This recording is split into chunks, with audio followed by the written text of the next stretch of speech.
I'd like to, in no particular order, ask our panelists to introduce themselves. And James, maybe you can start off first. Me? Oh my goodness me, this is now the spotlight's on me. Goodness me. No, thanks very much for that, Kapil. My name's James Forson. I'm the Vice President looking after strategic relations at Regenesys, and it's my very great pleasure and my privilege to have a front row seat in this conversation this afternoon. I'll be your facilitator or moderator for the time that we're together, and I'm greatly looking forward to that. Thank you, Kapil. Thank you, James. Tando, if you can go next. Thanks, Kapil. So I'm Tando Marshall. I am the Culture Transformation and PMO Lead for Africa for the Coca-Cola Company. So I'm responsible for culture transformation across the organization in our Africa region, also responsible for diversity, equity, and inclusion, as well as ensuring that from an org effectiveness, we're able to drive the business forward. I've been with the company for just over a year. On the KO side, so KO is the NY stock exchange listed part of the business, and then we've got the bottler business that actually runs with our manufacturing of our products. So very happy to be here and excited for the conversation. Thank you, Tando. Craig, if you don't mind. Thank you very much, Kapil. I also work for Coca-Cola. I work for Coca-Cola Beverages Africa. I'm the group head for talent and development for Africa business. We are partners for talent and develop Coca-Cola Company. We are a franchise business for those that don't understand the difference.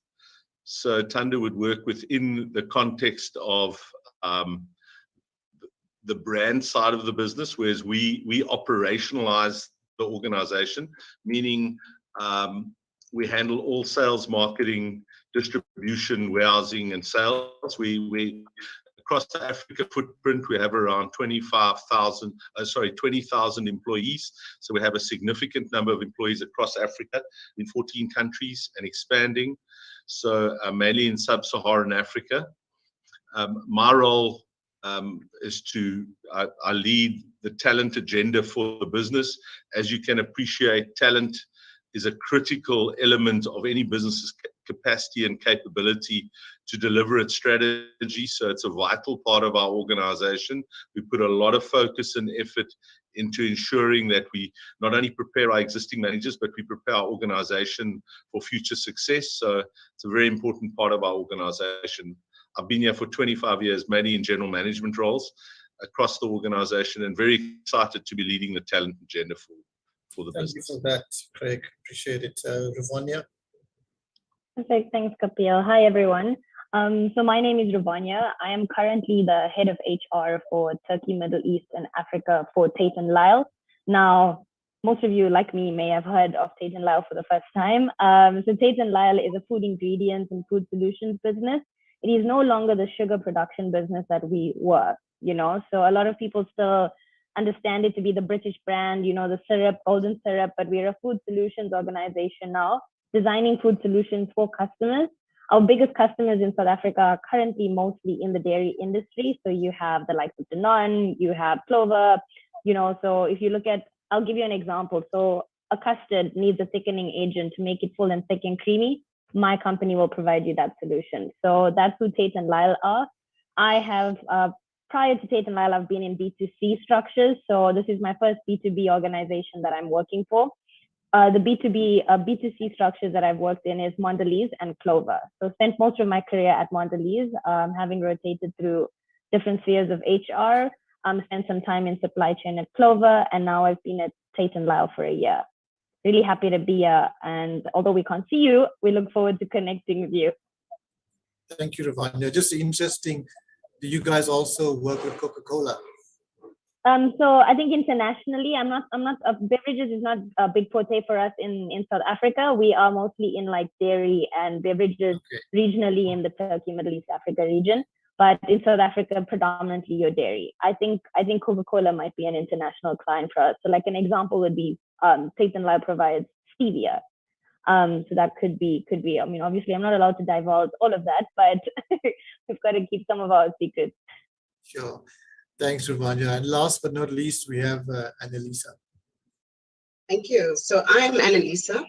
I'm the HR manager here at PepsiCo. And what we are is we're a snacks and beverage company. You may have heard we've acquired, we always say recently, but it's not so recent anymore, acquired Pioneer. So we're one big happy family with really a big footprint across the world and across Africa. And then what it means to be an HR manager really is that you are involved in the whole value chain of HR, really end to end, from the time we attract someone out there in the market to the time we part ways with any employee. So that includes talent acquisition, performance management, ER, and a big piece now, which is culture and engagement. So that's essentially what my role entails. And I guess prior to PepsiCo, I've been mainly in the FMCG industry with different entities. So I guess my expertise would still be predominant within FMCG. As with my panelists, very excited to be here and really, looking forward to some of the questions that the attendees will have. Thank you for that, Annalisa. Appreciate it. So guys, before I hand over to James, who's going to ask us some very stimulating questions, a little bit about Regenesys Business School. Regenesys Business School was founded in 1997 by Dr. Marcus Urbania, Dr. Penny Law, and Vivian William, who are still very active in the business today. One of the things that I'd like to particularly point out about the business school that is Regenesys is that there are a number of business schools out there, and they are really good, and they produce excellent graduates. And I'm not here to draw a distinguishing point between them and us, but what I found at Regenesys is that Regenesys really looks at the whole human being, not just in the working environment, but also in his personal and private environment. Regenesys intertwines the elements and themes of spiritual intelligence, emotional intelligence, physical intelligence, and financial intelligence into its teaching and learning, so that when you leave Regenesys, whether you're doing an MBA, a master's, or a BBA, or any other course, you have this complete understanding and feeling of alignment in all important parts of your life, which we believe are those 5 things. So that's the starting point. That's who Regenesys is in a nutshell. Over to you, James. Good. Thank you very much for that, Kapil. Thank you for setting the scene and introducing our powerful panelists to the audience. Again, I repeat the warm welcome to all our panelists, and also extend a warm welcome to our audience out there, wherever in the world you may be. You might be in South Africa, in Nigeria, or India, or even further afield out there. We're delighted to have you with us and to be party to this conversation here today. Obviously, you haven't come here to listen to me. You've come to listen to our panelists. They've got some exciting things to tell us. They're at the cutting edge of what's happening in human resources in the fast-moving consumer industry. So this is where we are going to be focusing our debate. Now I want to throw a question into the room and see how you run with it over here. We're living in a time of a digital revolution. Things are changing rapidly, and it's COVID hasn't slowed this down at all. In fact, it's added it. So it's impacted our lives, it's impacted our organization. It goes from the sublime to the ridiculous, from one end with WhatsApp groups and online meetings, all the way through to artificial intelligence, the Internet of Things, and very heavy data-driven data and analytic processes to really get to this. And of course, when you're talking about fast-moving consumer goods, there's always the issue of logistics lurking in the background and moving a thing from one place over here to another place over there, and that's all part of it. The question I want our panelists to grapple with initially is, how is the digital revolution, and you can couch that in every way you want to think about, how is it affecting your organization at this time? Obviously, I don't expect you to give us any of your trade secrets and so on, but what are the things, the symptoms you're seeing over here that you've got to deal with as human resource practitioner? What's coming at you? Tell me about it. Who's going to be first to the panel over here? Tanda, how about you? You've got that happy look on your face, and then we'll take Ruvanya after that. So go ahead, sir. No, the happy look was not to answer the questions at the end first. Why not? But maybe just from my side, I think data has become very important, James, as part of the digital revolution. I think we've all figured out that without us being literate around the use of data, how we use it to inform what we do as a business, has been quite critical for us, probably even before COVID, but has accelerated that conversation post-COVID. And also the acumen around employees being obviously data affluent and having the right data acumen and literacy, but also digital literacy and acumen around there. So I think the focus for us has been ensuring that we're able to build capability and skill around data, because we get a lot of it, and Craig, I'm sure will support this. We get a lot of it from our market. It informs what we do and how we do it, and informs our priority and focus area, whether from a product perspective, whether how we deliver products from one point to the other, etc. So I think for me, at a first go, I think data and digital literacy has kind of informed the digital revolution for us. Yeah. Nice, like that. I like that about the data. And I think that's what I want to get into, is how does it change the working experience for people? So I'm now going to throw the ball over to Ravanya, and she's going to embroider on this a little bit more. Yeah, thanks, James. And very good build on that, Thando. I think for me, and just being in this space, you look at how HR and digital evolve together, right? So for instance, we really, we say HR is human connection, but it's about how HR and digital can evolve together, and everything is becoming so data related. I think if I look at like my HR professionals, just from some colleagues I speak to, ex-colleagues, and especially after, the pandemic, we should never waste a good disaster, right? But I think first and foremost, we have to become innovators in the space. We have to be like those big drivers for change as well, and business change, right? So how do we as HR partners become the drivers for business change? How do we become change agents in our space? I think that's, for me, change agents and encouraging a collaborative workforce has been the biggest shift that I've seen coming from the pandemic. So how do I get my business ready? How do I partner with my business leaders?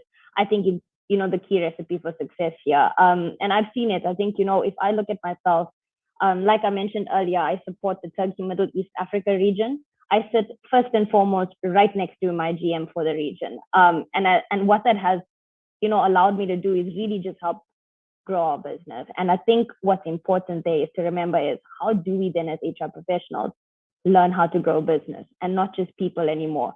Because, in HR, you look at it from a sense of, we used to think that people want a sense of purpose, a sense of belonging. They want to feel engaged.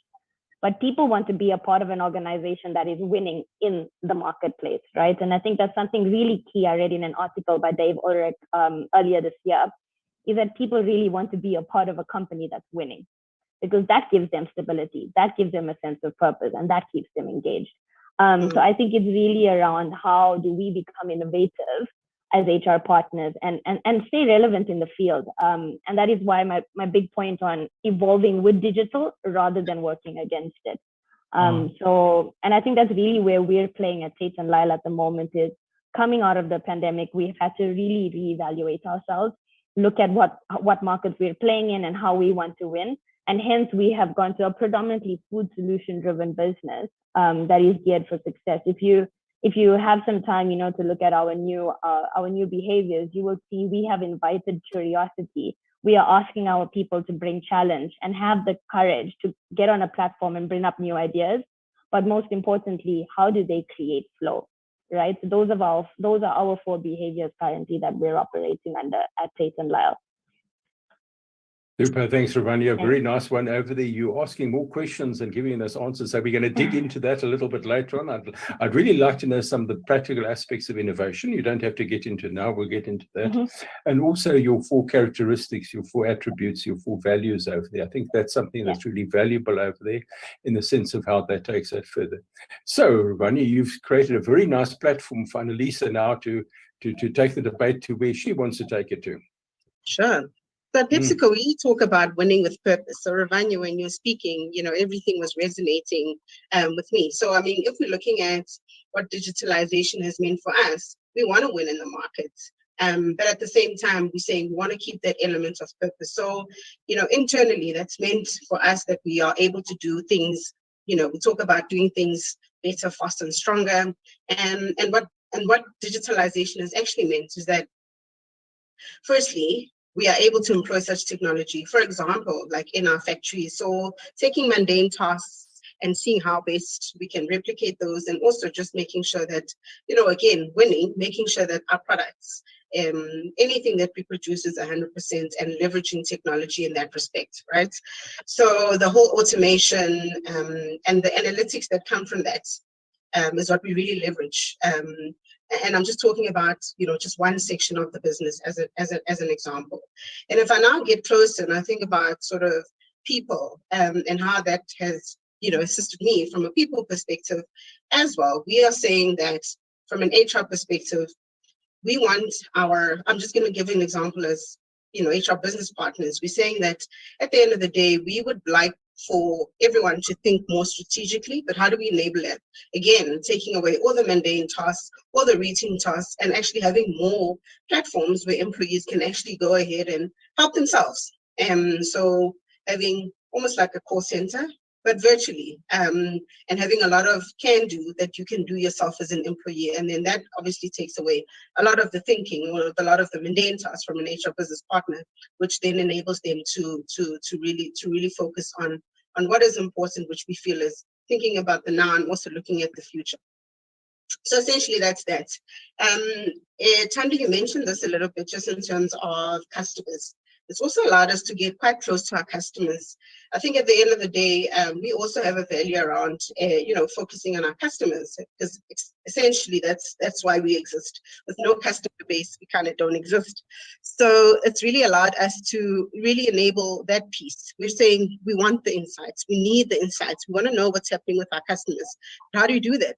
We do that through all the analytics and all the information that we're able to then gather. And then obviously that makes us, be able to create a platform where we feel like we can make better decisions, better business-related decisions, importantly, backed by data. So essentially, in a nutshell, that's what I would say. Oh, and that's a nutshell that has many, many parts and pieces to it out there. What I like what you said there, Annalisa, and it's come through directly or indirectly through all the conversations, is this whole sense of purpose, that an organization has to have a focus, a direction, a thing that it wants to accomplish, and usually for the betterment of society. And then the other things flow naturally from that, with whatever domain, whatever market segment you serve, whatever sector, whichever part of the world you do over there. I've got a feeling we're going to come back to that. And there's this whole notion of help yourself type support there to deal with drudgery and repetitive routine things over there. I think that's something we will want to dig into that, because that sounds really cute over there. I like that. And of course, getting close to the customer is something we all have to do. And I mean, that's the reason why fast-moving consumer goods is fast-moving, because the customer wants it now. They don't want to wait 3 weeks for a loaf of bread or eggs over there. If you're looking at it for food consumption, which we haven't got directly on the panel here, I'm steering clear from drinks and other snacks, or even though Pepsi is much broader than just drinks over there. But that's nice. So now you've got an unenviable task, Craig, because you're sitting at the end of this conversation and they've taken all the juicy bits, and now look, I think there's a lot of good. There's a lot of what the panel has said, I think, resonates certainly with our business. If we stand back for a second, we all live and work in a context. Our organization works in a very competitive environment. But Alicia, we won't put the boxing gloves on right yet, but we're not but I say that tongue in cheek, but reality is all businesses, FMCG as well, are not only competing with direct competitors who are in the same category or in the same FMCG environment, but we're competing for a share of wallet ultimately. So when one takes a broader context, the world is a challenging place right now. I'll come to the digital piece, but digitization has to fit into a context. And I think the reality of business as we see it post-COVID, we know that economically and socioeconomically, with geopolitical issues that the world's facing, our consumers and our customers are very constrained, particularly our consumers. So it's important that our ability of our organization to adapt to those constraints, and those constraints are numerous. I mean, in many of our countries, we have devaluation of currency issues. We have food supply issues that our consumers are faced with. And where there is food supply, dramatic inflationary impacts on those organizations, and not only organizations, on individuals, energy costs rising. We know the war in Ukraine on food, as well as energy costs around the world. So all these things are playing out in the world that we operate in. So our ability to adapt to that, and I think Annelies made a very important point. We have to understand our customer, we have to understand our consumer. There's a lot of analytics there, there's a lot of data, but data on its own is only takes you so far. So how, the systems that one puts in, the digitization of your organization starts at the front, starts external and comes into your organization. Your intelligence capability to interpret, and our ability to interpret how the landscape's changing and adapt our organization, it all starts there, because we can navel gaze and do whatever we want in our business, but if we don't understand and adapt to the organization or to the world that's changing, and our markets are not homogeneous, we operate across Africa. Africa is very much a heterogeneous environment. So one size does not fit all. So our ability to deal with that complexity sits very much in digitization, and our ability to, from a front end, deal with that. When we come deeper into the organization, we look at the people. How do we empower people to make better decisions? I think the data and how we provide the data to all levels of employee. I'm not just, we're not just talking senior executives and management. We're talking all levels of employee becomes vital to agility, your organization, to our organization. And it's a work in progress for us. We're by no means perfect on this, but we're definitely on a digital transformational journey where we're wanting to empower our employees, our management with good data insight. Insight is better than data. Data on its own without insight has limited value. So what digital tools, what digital capabilities do we build there? So the systems are the one side of it. We also need to take our employees along on this journey, and that's a challenge, because we all know that you have employees that are early adopters to technology, to what technology brings to the value it adds, and you have those that are not necessarily. And we've got to work in a world where we have both sets of employees that all can make a contribution, but we need to understand and baseline the organization and build a capability roadmap for digital. Because transformation on the technology side without taking the people along is not going to happen. So we're matching those two. So from an HR perspective, we are definitely on a digital learning curve ourselves. And I think HR often don't understand the business well enough. So it starts with understanding the business, and then the ability to make sure our contribution to our employee cadre at varying levels is very, very detailed, understood where the development's required, what development. It'll vary across functions, it'll vary across markets. So that complexity is well articulated, well interpreted into how we're going about taking our people on this journey of becoming an organization that has the digital capability to support where the organization needs to go. So very challenging time. I don't think it's new. I think we might, COVID has probably accelerated the transformation of many organizations, including our own, and digitization just forms part of that journey. It's an enabler. It's not the business in its own right. So I think one has to look at it from that perspective. Right, and you've given us a very good perspective over there. And a lovely round of good conversations, Vietanda. You started very well, and we went around, we got this out. Now, in following on from this, I want to ask a very foolish question. And pretend for a moment that I'm now writing my matric exam right now, and I've sneaked off and I'm now watching this thing on YouTube, and I'm watching this, and I'm interested in going into the fast-moving consumer goods industry. And I hear all of you talking about data and analytics and insight and so on. How does that present itself to me as a worker over there? Because, what does it mean? How will that data look when it comes to me? How will I use it? How will I make sense of it? How can we help this poor little matric student who wants to go into the fast-moving consumer goods industry next year understand what data means in your context? I think I can take a stab at that. I'm sure you can, and you're going to. And firstly, no question is a foolish question, eh? So hopefully we get to change the narrative on that, because I think personally, if we're not curious enough and we're not asking every question possible, we're not doing right by ourselves. But to answer your question and help this matriculant out, I will tell them now more than ever, their exploration into going into the FMCG industry could not have been better. I think there is just so much happening. What's today is not tomorrow. But there are also very different avenues that you could look at. If I'm looking at myself 2010, right, when I was finishing matric, I didn't even know supply chain had all the roles that it had, in existence, or commercial. I only thought it was selling to the customer. So now there's customer marketing and there's trade marketing and category development. So like, I think today, if we look at it, it's just even more broader. I think what I would tell to that matriculant is to get going with that research. How do you stay abreast of the different trends that are happening in an industry like ours? What are the type of skills you do need to, acquire? Because it's more than just your qualification these days, right? What we're looking for and what we want to hire is that curiosity, which is why I started with that. And I think that's, that would be my passing knowledge to someone in matric looking at exploring the FMCG industry, but also to tell them that it's not what they think it is, and that is why they should dive deeper for more information. And my colleagues on the call could agree or disagree with me, but there's just so much happening in our space right now that I don't even think we have enough time to cover it on a call like this. But it's just important that matriculants or any student gets going with that research and understanding the industry they want to come into. I think it starts there. Curiosity. Now, that's a very insidious thing, and you look at we'll bring you into the thing out there. I want to reflect on this curiosity because it's a very insidious thing, because curious people ask awkward questions. And that lead to different answers, to upsetting the status quo, upsetting the meta-narrative. And implicit in what you're saying there, we actually need revolutionaries in the organization who will change the way of thinking, look at things very differently and say, we've always done it in this particular way for the last 25 years, and what can you tell me about that?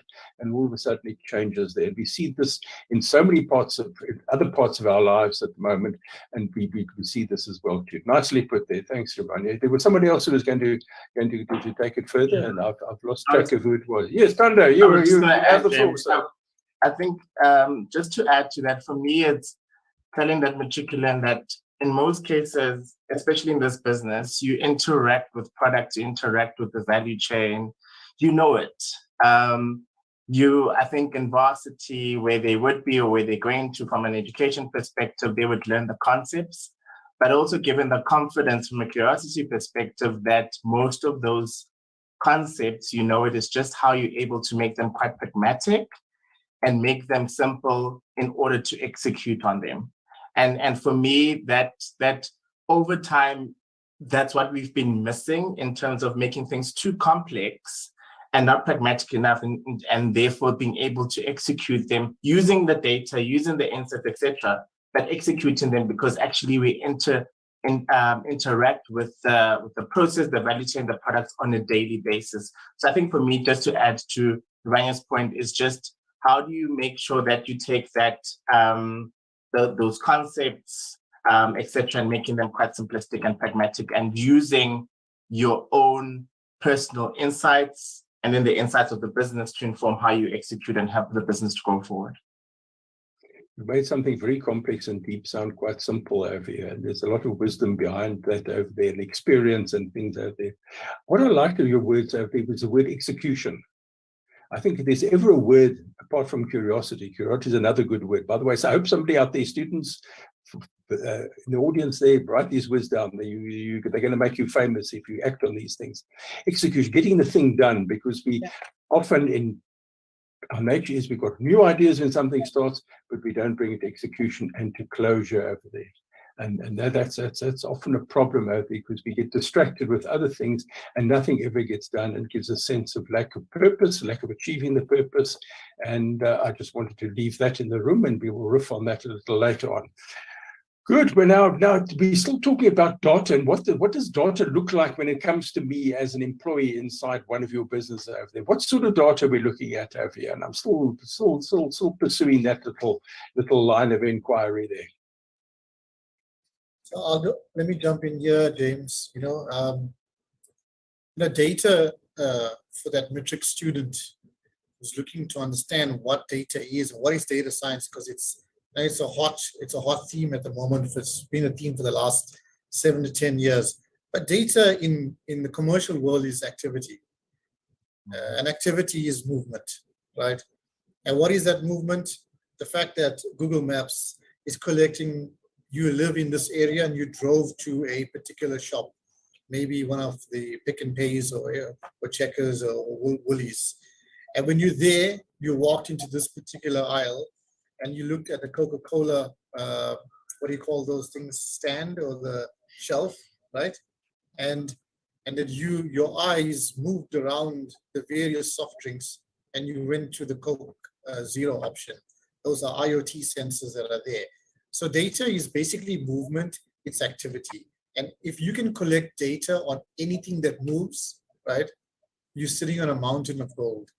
But if more importantly, if you can take that data and transform it into information that people can understand and unfortunately exploit, then you are a valuable member of the commercial team in any space, not just FMCG. The other point I want to bring to the attention of everyone is data. Data's got two pathways, the career in data. You know, you can either become a data scientist and you work with data for the rest of your life, and it doesn't matter which industry you're in, but you're very data driven. To be that person, you need a lot of technological skills like databases and so forth, and perhaps programming and various other technological platforms. You need a social understanding of people and demographic understanding and geographical understandings. But there's also the complementary skill that data is becoming so important to. As an accountant, you work with numbers. Numbers is data, you know? So how do you become an accountant in 20 years' time without understanding data? How do you become a salesperson without understanding data? And if you know where for whatever reason, you only sell to females, as an example, you should know that to use it to leverage to your benefit, hopefully. Or if you only sell in a particular geographical area, data is becoming a complementary skill that most professions are going to insist on over the coming while. So that's really my contribution to data. Thanks, James. Good, no, great stuff there. Right, this has given Craig a nice opportunity to phrase his the next set of words he's putting in here. Yeah, look, I think if I'm talking to someone who's new, who's newly printed, who's a graduate, who's joined an organization, FMCG, I think the point just raised that, you know, there's a lot of data out there. That would be the first point. And you can be overwhelmed and overpowered by it. I think one has to be careful with that. So first point I'd raise is relevance and importance. You have to be able to prioritize information. I think that becomes fundamental. At the same time, if you're not getting it, you should be getting it through your line supervisor, your line manager, etc. Whoever you work closely with in the team, you should be looking at metrics. I think metrics become quite crucial when you're looking at mountains of data, and that's where the data scientists come in. They do the analysis.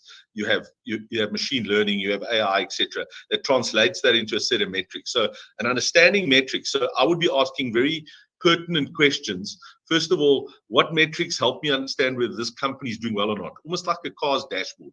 I would look at it like that. So, you know, at a high level, because as a junior employee or a young person starting out, you have aspirations, you want to grow. Start by trying to understand the organization at its performance level. It doesn't mean that your day-to-day job will be at that level every day, but you want to understand that because you know, context is important. You contribute to the organization and you make a difference to the organization, and your growth trajectory is within that. So knowing what drives the organization at a high level of metrics, and that comes out of data, and then taking that down to your environment and saying, what are the metrics that tell me whether I'm doing a good or bad job here? Or the contribution I'm making is shifting the needle, first of all, in the environment I operate in, and how does that tie to where this organization is going? Those are the important questions that you need to be asking, and ask them early. And if the data is not there, where can that data be sourced?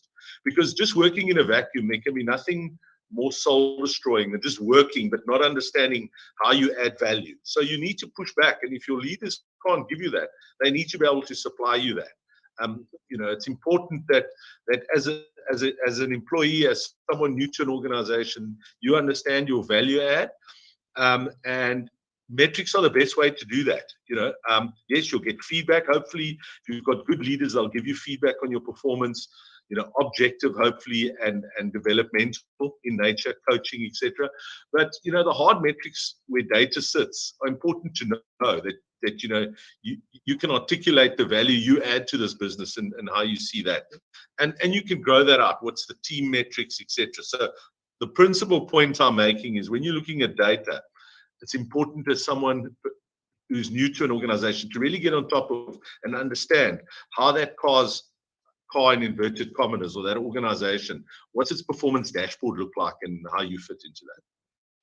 Lovely. That's you've given me what I was looking for there. Nice. That's a really nice one. And I can see Annalisa wanting to take that a whole different place out there, because it's not just data. It's not just a whole printout of documents or an Excel spreadsheet that goes on for miles in every direction. It's actually put around very specific metrics that have been put together.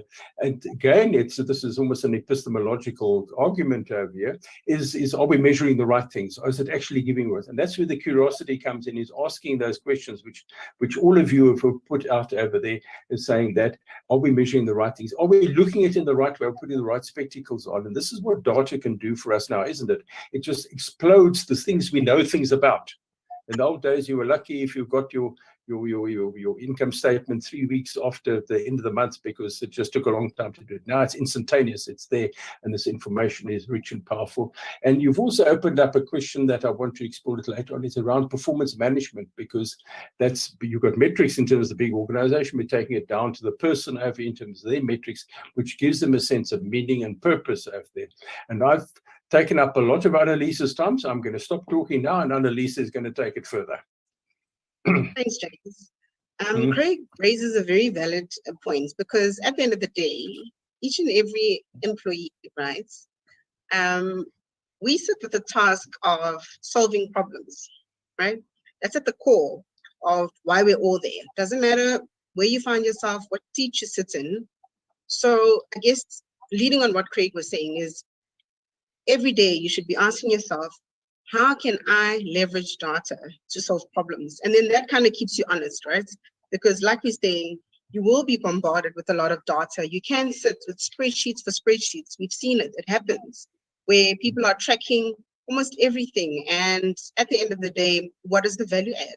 The value add is in understanding that you are occupying a seat, and the expectation all the time, at any given time, is for you to have that lens of solving or addressing challenges that the business may have. So I think that's just key and very important, and then distinguishing just in terms of what is important, or maybe taking it further just in terms of your decision making, in terms of what is important, what actually qualifies as a metric. Because sometimes you may have leaders that are able to guide you, but sometimes even the leaders don't necessarily know what we should be measuring and why, up until you almost have that internal reflection, and then say, well, this is actually the challenge. So how do I go about and go back just in terms of finding a solve? So that's the first piece. The second piece I think I wanted to touch on is, being a researcher, I guess, we also kind of think about, okay, we talk about data, and I think we almost have a bit of a bias around understanding data more on a quantitative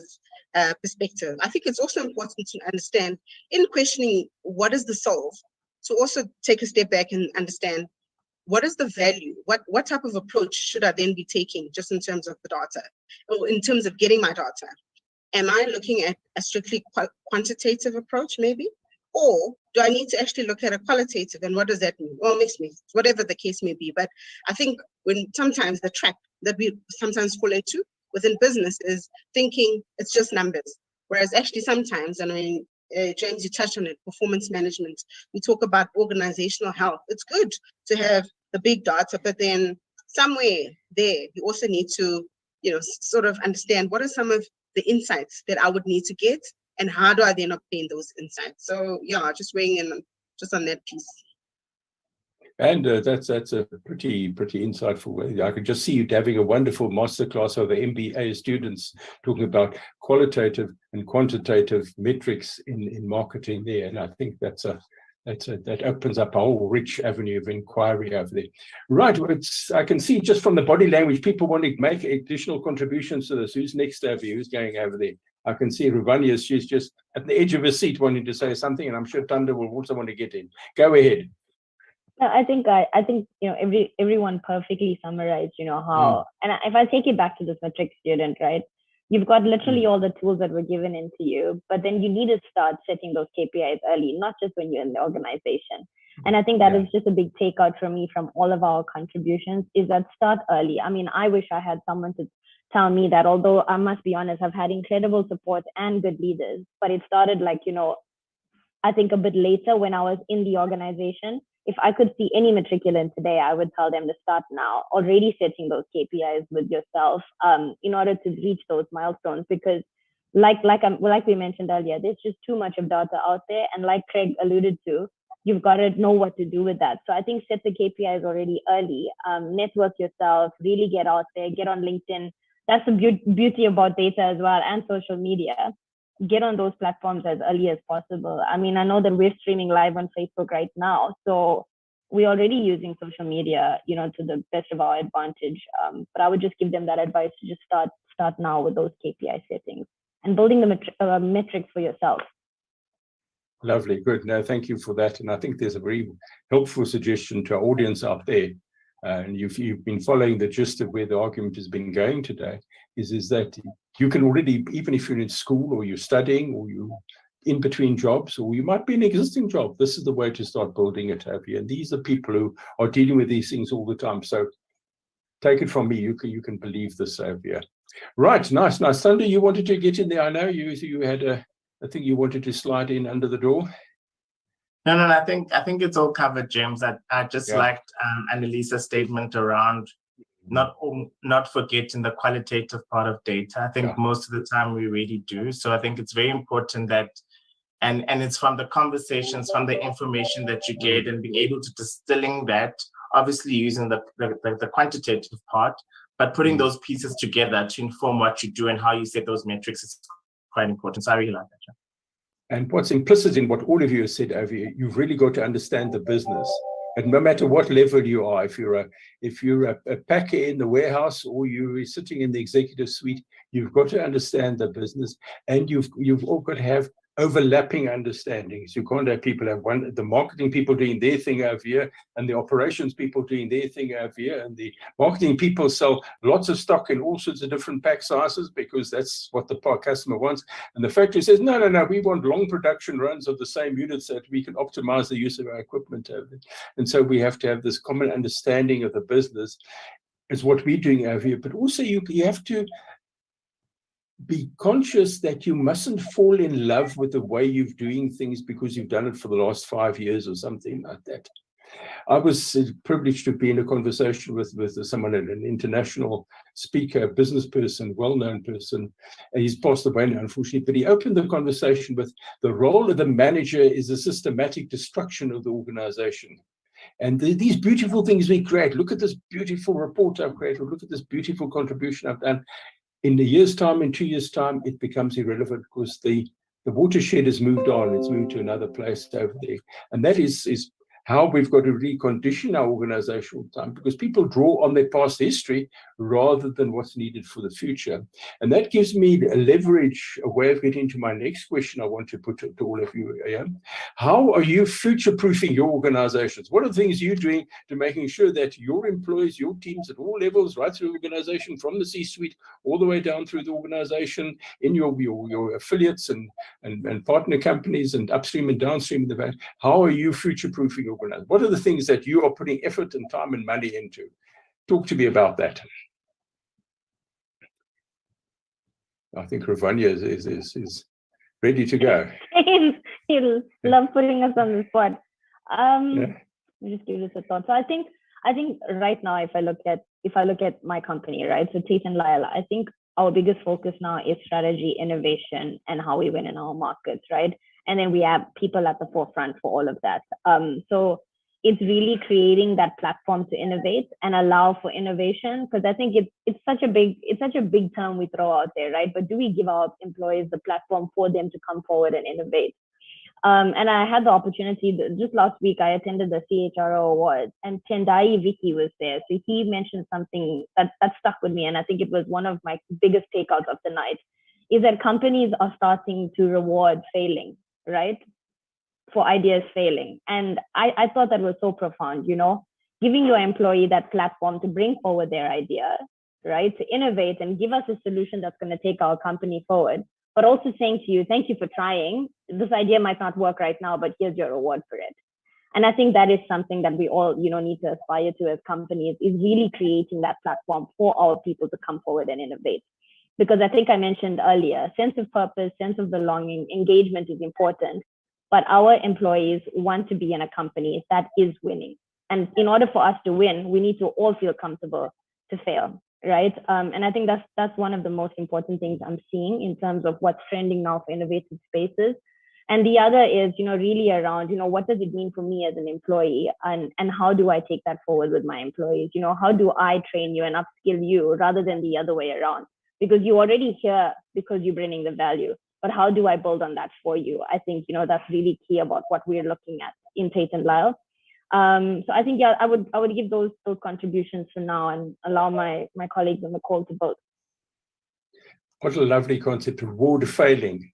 And I mean, that's such an antithesis over there that, you know, we want to get right first time, you know, minimal rework, you know, short delivery times, etc., and rewarding failing, because implicit in what you've said there, and I'm spilling this out here, is that you learn so much by making a mistake, because one of the important things, you will never make that mistake again, and it's hard-coded already into your thinking, and you doing that. It also means that people are willing to take risks, which in this very volatile future environment we're going, you can't go the safe and trusted method, because then you're going out of business. You've got to take risks.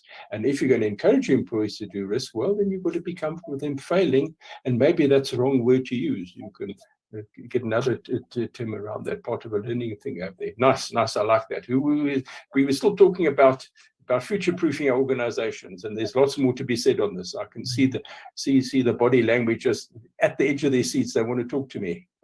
Annalisa, you're there. I can see you. Yes. And then, okay, Annalisa, you've been saved. You can formulate your comments over there. Craig, step in front of you over here. And this is not the patriarchy working. It's just that he was a second ahead of you. It's not the patriarchy. Yes, go ahead, Craig. I think there are a few areas that we're certainly focusing on. Not that we weren't doing this, but COVID kind of really brought it to the fore. We had to review our operating model. So in a changing world, an accelerating, changing world, we know all the dynamics that are playing out there. We've mentioned some of them. In order to remain relevant, we've had to review our operating model. So that's one area that we're future-proofing our organization. We're taking a serious view of our operating model, end-to-end, building one ecosystem. How do we make that work for our customer, for our employees, for our management and leadership, and all our other stakeholders, of which shareholders are part of that. So we've had to really, really look at how do we win, how do all of our stakeholders win in a new operating model. And that operating model is well downstream in terms of its execution. And it's already starting to bear fruit. So we've had to review our business model. Secondly, we had to look at... Oops, I want to interrupt you there. Don't lose your train of thought out there. For our audience, expand what it means to reconfigure your operating model. Give them a sense of what that entails. Yeah, I mean, for example, let me give you one example to illustrate. We operated almost independent businesses, if one wants to look at it that way. So we got many countries, as I've mentioned, 14 countries across Africa at the moment, and expanding, many sub-Saharan Africa. Many of these businesses operating quite independently. However, when you look at the synergies that you can get when you integrate the organization and you start to work with technology-enabled organization, where the supply chain efficiencies are potentially a big opportunity. In a world where you've got, and let's be honest, we have a consumer that is stretched financially. We have markets where the growth trajectory for those markets is not ideal in terms of economic growth. Socioeconomic conditions are tough. We have to streamline our organization, and we have to make sure that we're as efficient as we can be, not only from a cost and productivity point of view, so our operating model needs to deal with that, but we also have to ensure that when you talk about decision-making, we're much smarter at decision-making across our entire value chain, end to end. Good. In a fragmented world, you're not as quick, you're not as agile. So we had to review the operating model to deal with productivity, efficiency on the one hand, but at the same time, smarter, faster decision-making across a footprint across many countries. So that would be the operating model. Thanks for sharing that. You can carry on with the other part you were going to raise now. Yeah, and then in the leadership front, a big focus on leadership stepping up. The ability to manage in a new environment, the ability to lead in a changing world of work. We know, I mean, I'm sitting right now in our group office.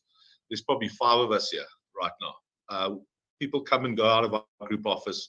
Whereas in our operations, we have a different reality. You can't serve a customer remotely. But in our group office, where people operate across countries, people work from home, they work from our office, etc. It's a varying model. So one size doesn't fit all, but the changing nature of work has to be considered. Leaders have to adapt and be capable of leading in that kind of environment. So we need to support them in that regard.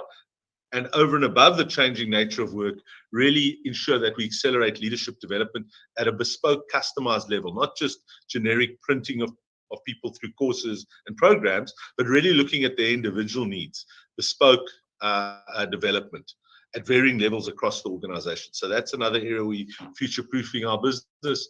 And then when one looks at technology, choiceful selection of technology that's appropriate to where our organization needs to go to. And we're busy changing our enterprise management system over and above many other critical systems and integration of digitization tools that we're bringing in to the organization. So I think those would be some of the primary areas. In addition, the final one I'd like to raise is making sure that from an individual development point of view, outside of leadership, that we really have the capability to support the career development of our employees across our footprint.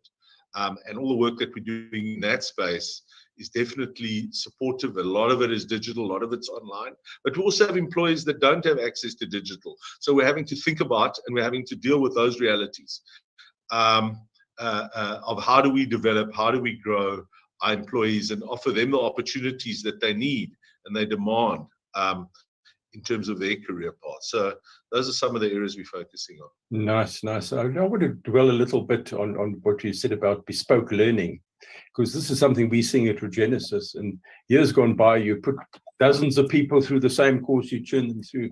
Now our clients are wanting a much more focused thing. There's small groups of people, 12 people, for example, going through a very specialized experience that's been handcrafted, everything in the process. And only a part of the learning happens in the classroom. A lot of it happens, it's operational, it's experiential, it's happening outside there.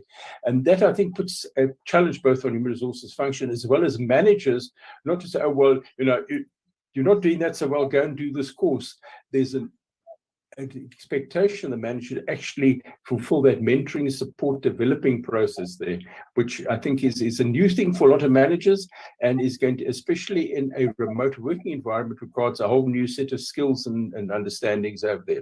But we've been waiting long enough for Annalisa to come and share with us, and we have now parked outside the front door, and she's going to tell us what she's going to tell us.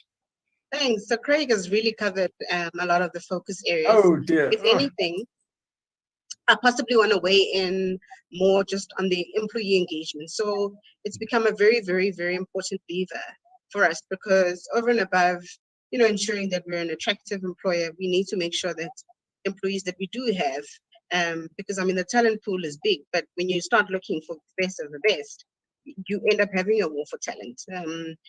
So we need to make sure that once we do attract the candidates that we want, we need to make sure that they are really engaged and they really stay with us. So what does that actually mean? That really means looking at some important levers for us, which Craig, you covered it in a little bit of detail, just in terms of the flexibility. We speak about a space to be you from a PepsiCo perspective, which is really saying we want to drive the purpose-led, the purpose in how you perceive work. So it shouldn't just be work. You should feel like every day I wake up and there's actually something that I need to achieve. There's a bigger purpose that I'm actually doing, contributing to on a daily basis. also creating those moments. Talk about bespoke learning opportunities, but also lifelong learning. So encouraging the fact that, yes, you're going to have classroom training. Yes, there might be a course that you do through university, but what about the opportunities of bite-sized learning?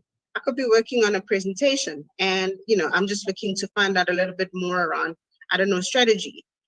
What platforms does the organization have for me to then, you know, be able to go in, zoom in, very quick and dirty, 5-10 minutes, 30 minutes at most, you know, to just, you know, make sure that, you know, at the end of the day, I'm I guess a bit wiser just in terms of the particular topic. So that's the piece I wanted to cover. And then in terms of attraction, I think it's also become quite important how we position our brand within the markets. I know many years ago, you know, we were Simba, then we became PepsiCo, and now it's PepsiCo and Pioneer, and so on and so on. But we were the employer of choice. You know, so now the landscape is changing. Everyone wants almost like a piece of the small pie, and this is like the best talent that we're saying that we all want. And unfortunately, candidates, fortunately or unfortunately, candidates know this.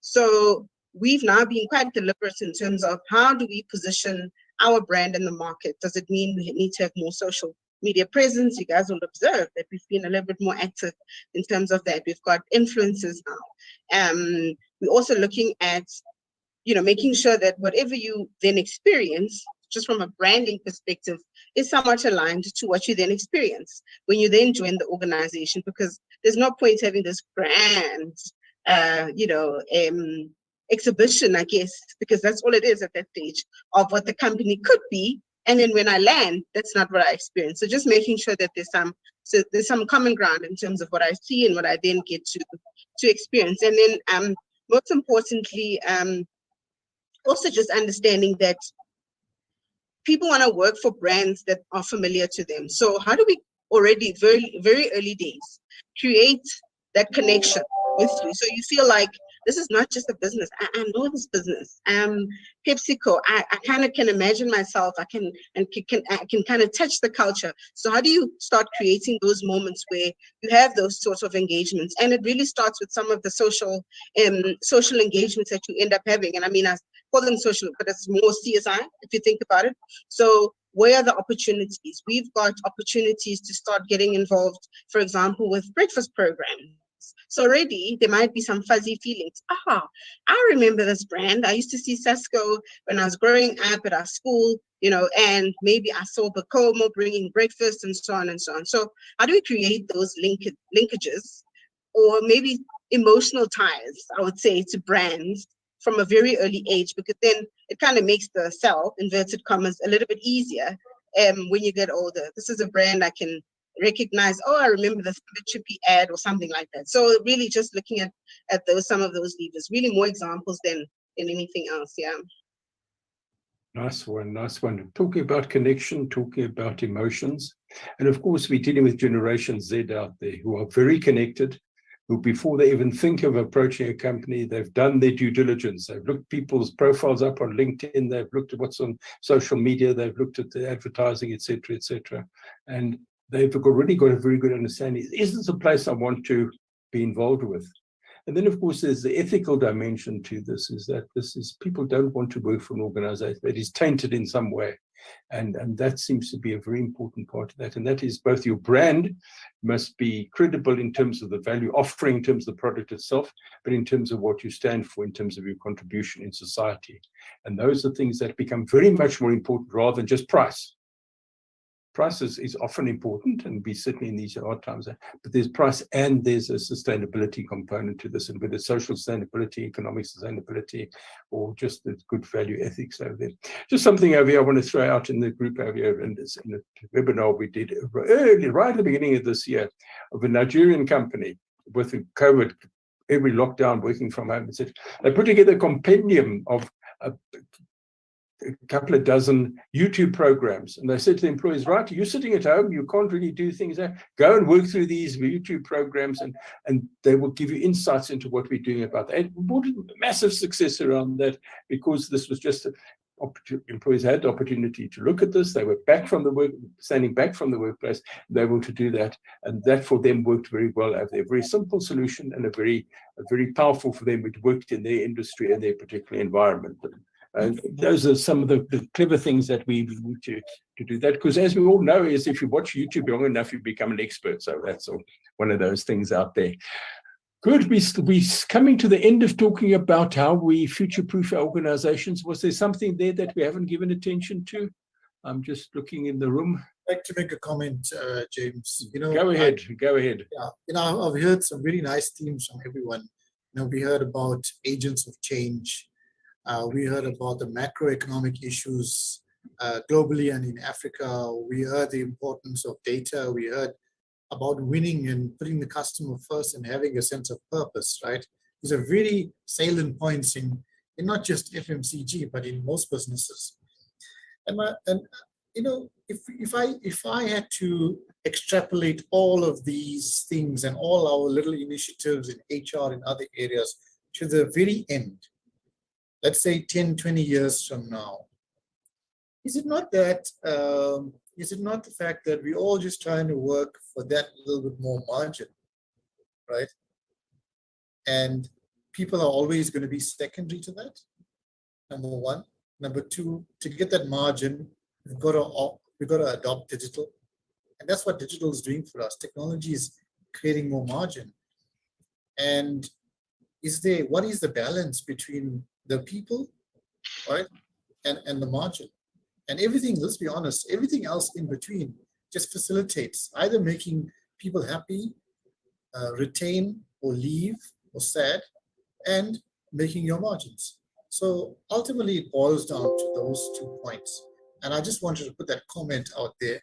And I know it's a bit of a controversial one. I did say I'm going to set the cat amongst pigeons. We're ready. Yeah. Right, there we go. Take it away. I'll leave it to you guys. There we go. It's in the room. I think, Kapil, you already set the tone for us earlier. You told us you'd be doing this, right? And I think we obviously will have our thoughts on this, but I think I mentioned it earlier. It's really about how HR and digital and business are evolving together, which is why I think if I look at my organization, HR is literally side by side with the head of the regions or the operations sector, and for the specific reason that we cannot do it without our people. We can't grow without them, right? And I think it's about how do then we work on culture a lot, and which is why culture has been such a big piece for us in Tate & Lyle, because like I mentioned earlier, a lot of you might think it's still the sugar company, but in order for us to reinvent ourselves, that came with new ways of working. And with new ways of working comes a culture shift, right? And with a culture shift comes the people that need to actually facilitate behind that.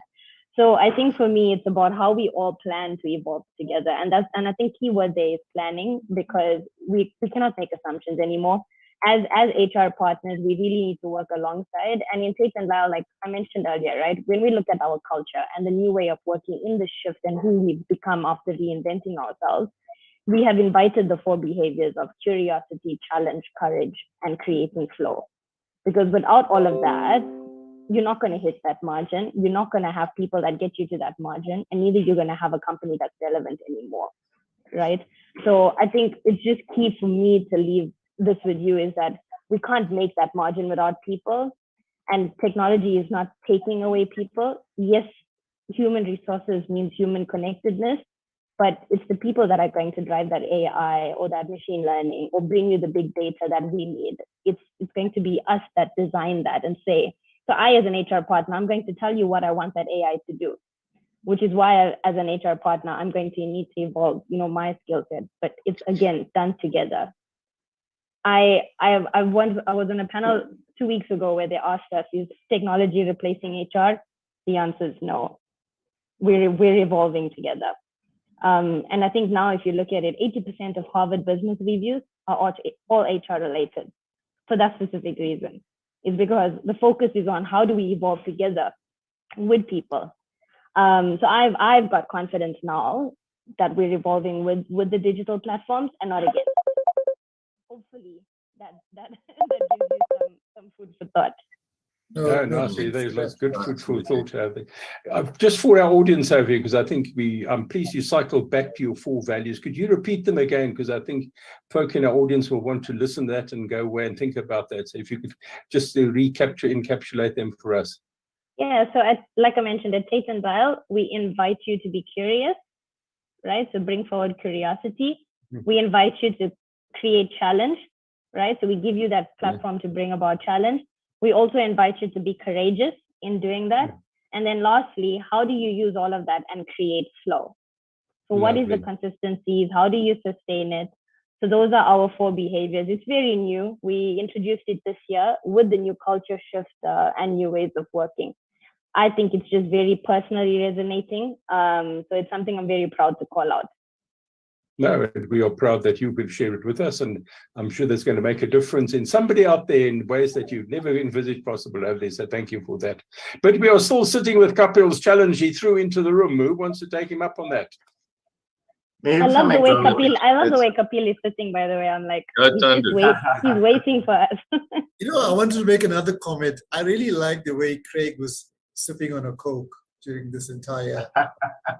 We have Coke breaks. There's no such thing as tea breaks in our world. Smooth operator. Well done. Maybe on that, James, I think for us I think COVID also taught us that our employees should be and are our brand ambassadors, right? We call our employees associates. So they are with us. They make decisions with us. They are part of the organization.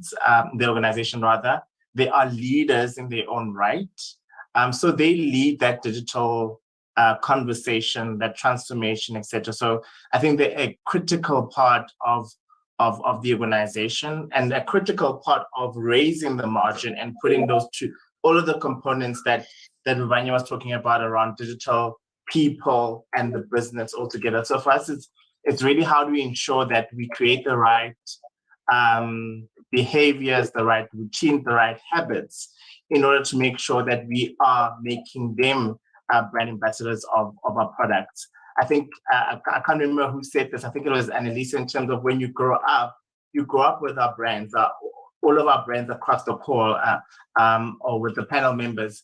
And it's how do we then ensure that continuously our employees are really emotionally attached to those brands? How do we increase a growth mindset based on that?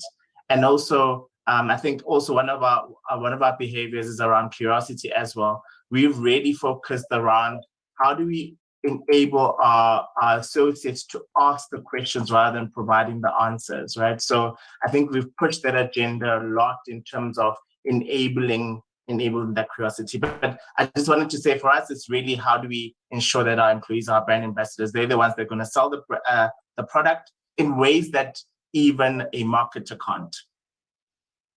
Yeah, it's that authentic ownership of the brand that aligns with your personal values. They're nice to put out there, and that's a very true thing. Anybody else want to grapple with Kapil's challenge he threw in the room here? Greg, Annalisa? I think I'd like to add something to that piece of the conversation. I think business, and I think FMCG, and certainly our business, should not be ashamed of making a profit. I think that's the starting point. I think because why? One, that's the purpose, part of the purpose of business on the one hand, not the sole purpose, but part, because what does it do? It creates for sustainable organizations, reinvest in the business. And when you look at what we reinvest in, I'll take our organization as an example. We have multiple stakeholders at the center. Shareholders are not the only reason we exist. Our purpose is to contribute to making Africa a better place.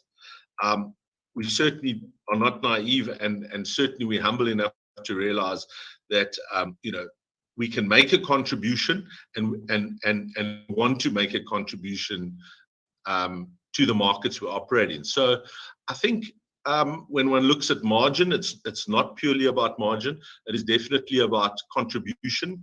We do a lot of work in women rights. We do a lot of work in water rights.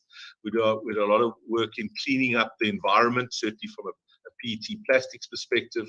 In many of our markets, we bring back more PT than we put into the market. Our water consumption is below what we contribute to communities, etc. So we want to make a positive impact. And I think business in general, when you look at where it's moving across the world, is really moving to a broader mandate than and many investors today will punish companies that are purely profit orientated and are not looking after the interests of a broader stakeholder community. So I like to, one of the reasons I work for Coca-Cola Beverages Africa, and I'm part of the system, we call the Coke company and the bottler network, we call it the system, is because you feel you're part of something bigger. You feel you're making a contribution to society. You're not just you're not just making a profit for shareholders. And I think that's fundamental to many people these days. The younger generations, in particular, you talk Gen Zs, etc. They want to feel they're making a contribution to society. So I certainly wouldn't. Obviously, there are many organizations on the planet that purely are profit orientated, but I think certainly when one moves to the more multinational, to the larger organizations, I think many organizations are moving towards a much bigger contribution to society in general. That would be the one side of it. I think a reality we can't escape from is technology is accelerating. Companies don't control that lever. They have to, if they're going to remain competitive, they have to be choiceful and decide which technologies are relevant at the time, and they have to embrace technology and its speed. And technology will have an impact on people, on roles, not necessarily on people, but on roles and on the nature of work and how work changes. So I think it's incumbent on not only companies, but governments, educators like yourselves, to try to interpret what that looks like and try to make sure we get ahead of the curve. So we bring skill sets in a different way to ensure that people have the skills to adapt to a changing world of work and what that work requires in terms of skill set. I think that's fundamental there. The technology you can't escape from. It's an inescapable black hole. It sucks you in whether you like it or not, I think. One has to accept that principle, and one has to adapt to that. Good. Yeah, no, that's you touched on there, a challenge that confronts us all the time at Regenesys. How do we make it meaningful? How do we keep on the curve rather than way behind the curve out there? But all this has been leading up to what Annalise is going to talk about. You now have the floor. Thanks. Again, Craig has covered really most of my points. He's terrible, isn't he? He's very naughty. So really the point I really just wanted to highlight is just the fact that, we exist in an environment, and that environment is technologically driven. That is our reality right now. So our task and our responsibility, our duty even, is to see how best we can anticipate, trends, and how best we can then make people ready. I'm not going to say our employees, because that's almost like a very narrow stance, but how can we ready the people, our people, just in terms of understanding that there is going to be a requirement for lifelong learning. There is going to be a requirement to become multi-skilled. There is going to be a requirement for you to think outside of your comfort zone and adopt technology that maybe at home you would think, oh my goodness, I would never even consider that. Because we are seeing also, the one side we've got people that are adopting technology, but we almost have people that are, I almost want to say like they were ahead of the curve. I've got friends that adopted Facebook way before I did. I was one of those like slow adapters. And then eventually they're saying, no, my privacy. So they're almost like now, they've almost gone full circle where it's like, well, I've done it, got the t-shirt, but now I'm saying just from a security perspective, actually that's not going to work. So I guess my very long-winded explanation is it's our reality, and it's going to impact to the changing nature of work. So how do we best equip the business in terms of thinking, as well as pragmatic solutions, to make sure that at the end of the day, our people, as well as our businesses that we operate, are actually ahead of the curve. Yeah, lifelong learning and learning new skills, and also the terrible process of unlearning old skills. Because heck, you were good at doing that thing. I was so good at that. Man, heck, I was the best. But nobody needs that anymore. So don't use it as a hammer to knock on any nail that's going on out there. Nice. I want to change gears. We almost coming to the end now, and we're just really getting to the exciting parts now. This is so frustrating about this process, that we're really getting the good stuff now, and the time is on. I want to go back to performance management and metrics. What are you doing about performance management in your organization? Because in the old days, you gave people a list of tasks and they say, come in the morning, switch on the lights, put the kettle on, water the pot plants, and you do the thing in reverse and you go. And that was performance management. And the world has changed from there. It's gone to output-based thing. I think we've seen this area of change. We've seen all sorts of, how are you implementing, pulling through performance management in your organization to align your employees with the strategy of the organization? What are you doing that's new and unusual? I'm going to jump in. Yes. Get in front of Craig now. Get it before him. Get in before him. The key trend that I'm seeing is really moving from overly fancy, overly designed frameworks to really just simplicity, right? We're saying, what are the key things that we need to do to make sure that we win in the market, retain market share, and grow our market share? So I'm really enjoying what I'm observing just in terms of where we are, because I feel like, especially with multinationals, we've got some very bright people, that work for us. And I mean, they are thought leaders. Some of them are associate professors with different universities and institutions and so on. And there's almost this constant temptation to just say, let's have a grand theory. And then that theory then translates to a really complicated system. So it's quite refreshing to observe that we are almost moving away from almost like a black and white approach where we say it must be grand, it must have all these touch points, to more saying this is actually something that's more of a conversation.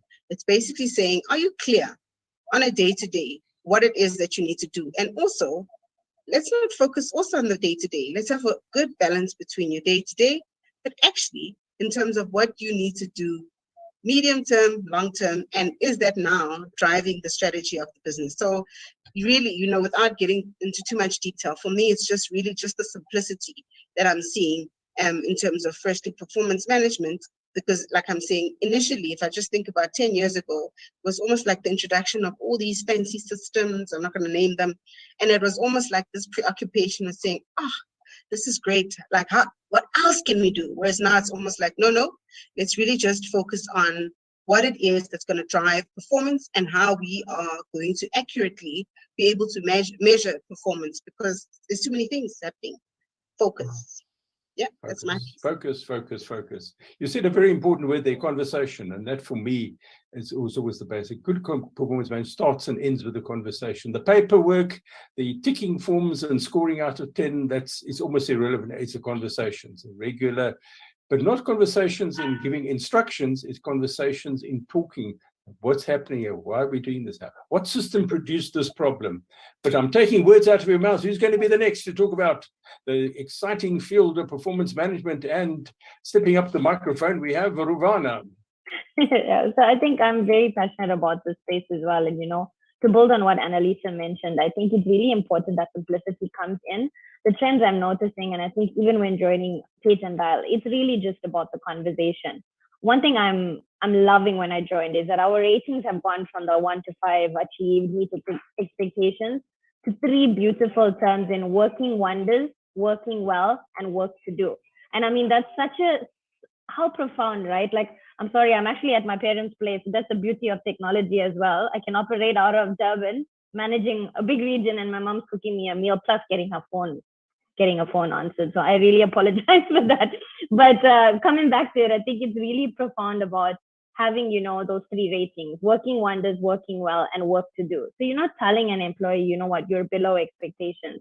You're telling them there's just some work to do. How do you improve? Here's your support. And then to have those continuous check-ins throughout the year, from not just your mid-year to year-end, but those continuous quarterly check-ins in, here's where you're at, here's the support I'm going to offer you, let's get there. And I think that's all employees want. They want you to be alongside them with this journey. And those are the key trends in my company at the moment. But what also I've noticed we've introduced is really simplifying, going from what skills you need to acquire to how do you deliver the outcomes and add the value. So each, like in my company, for instance, each of us have like role avatars. So my role profile will tell you exactly where I want to be, what support I'm going to need, whether there's personal goals I aspire to. That could be, for instance, I want to see myself in the Maldives next year. How are we going to go about doing that? Do you know? So it's really engaging now. I think it's about, we've really put the ball in the employee's court. Tell us where you want to go, how you want to be a part of the team picture, and what support can we give you to get there. So I'm really loving the performance management space and how it's evolved. But yeah, that would be my contribution. Thanks, James.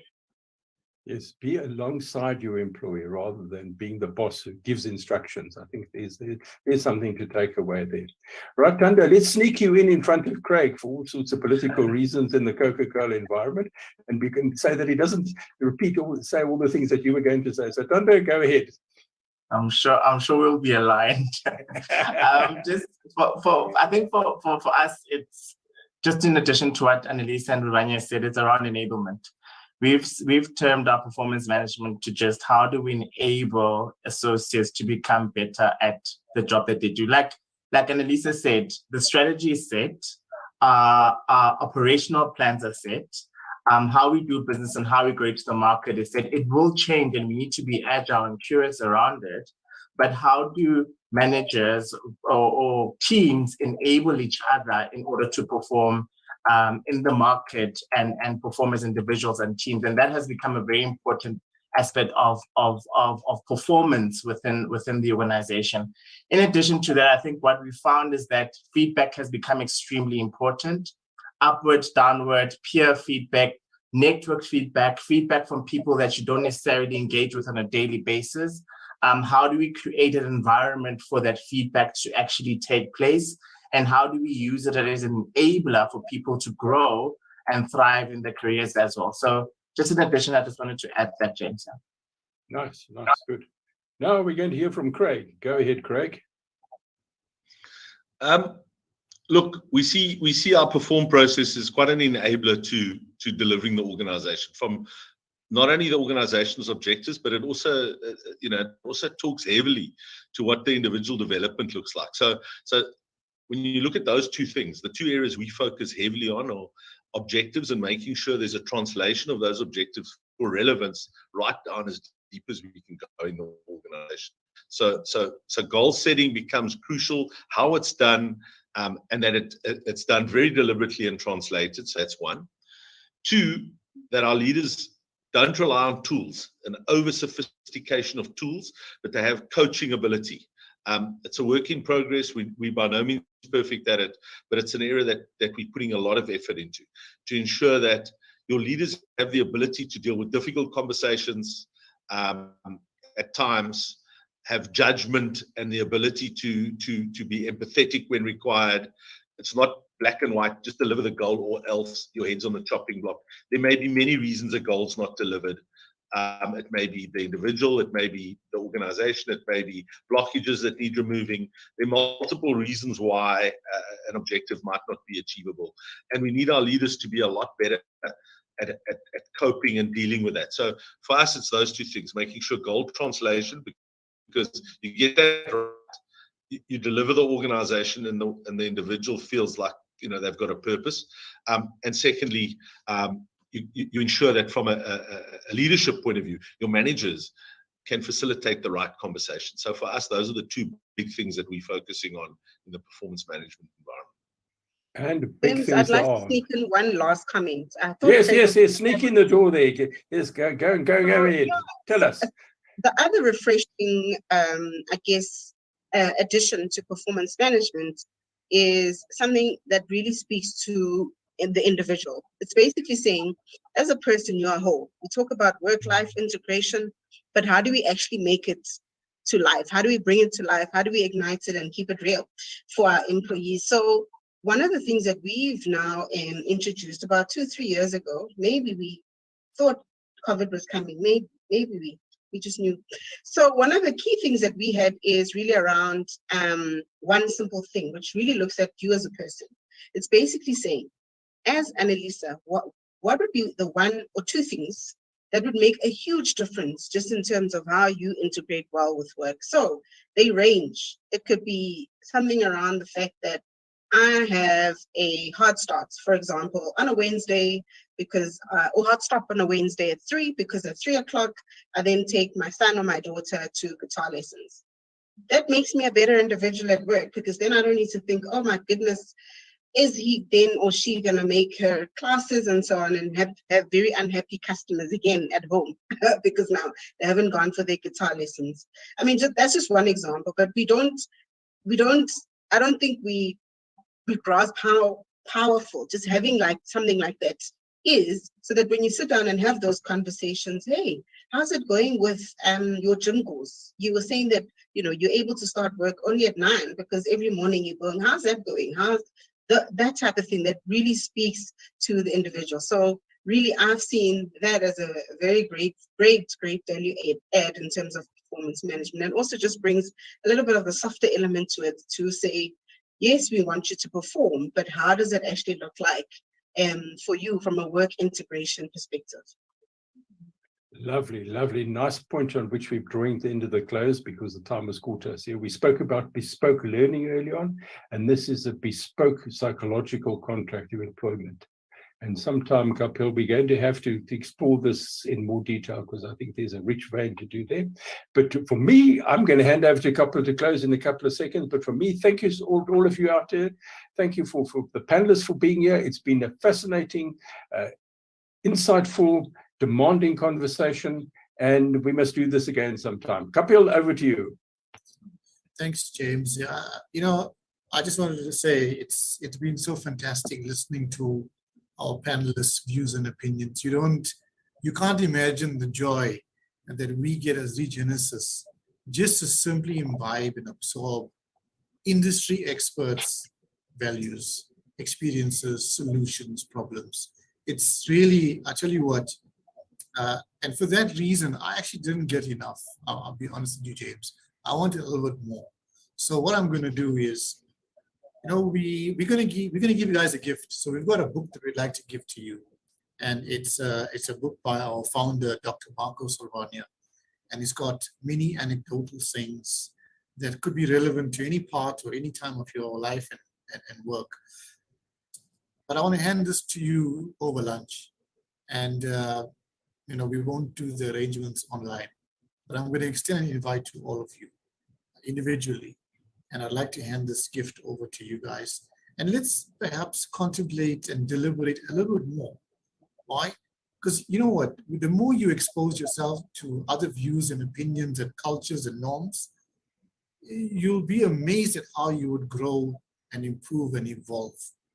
And we know this as an education institution because we've evolved significantly. I mean, if I look at the businesses around here, you know, Tate and Lyle used to be a different business a couple of years ago.